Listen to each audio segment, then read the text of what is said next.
So the message to the Prime Minister is simple. This country cannot work if separatist premiers, others get all of the attention of the federal government, and those provinces where we're standing squarely behind Canada, where we're fighting for Canada, where we couldn't be more pro-Canadian in the projects we're advancing, where we're left out of the discussion. That's a very straightforward message from me to the Prime Minister, and I'm hopeful he agrees with that, because we have huge projects here in the province that are going to employ thousands and thousands of British Columbians and Canadians from across the country. It's going to raise the national GDP. It's going to raise the value of the Canadian dollar. Some of these projects are that big.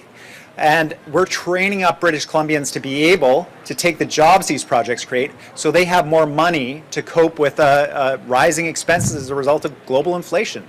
We are doing this work. We need to do it together. And we need to have at least as much enthusiasm from the federal government for BC projects as they've shown for Alberta projects.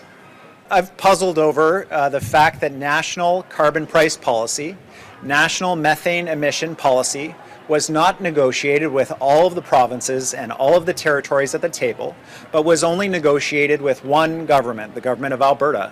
The Prime Minister needs to answer for why he made that decision.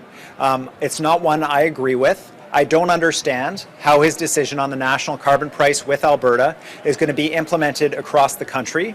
I'll be looking forward to hearing from him and understanding his perspective on that. At the end of the day, national policies need to be engaged at the table with all of the premiers of the provinces and territories, full stop. That is my position. I don't think it's a controversial one, and I don't think it should be conditional on whether or not you support lifting the tanker ban off the north coast of British Columbia, because that is a tanker ban that has been supported by Liberal governments, Conservative governments, NDP opposition, provincially, BC Liberal leaders, and certainly by this BC NDP Premier. Well, I think the reality is that there is a very real and present threat of a referendum on separatism in Alberta enabled by decisions made by the Albertan government.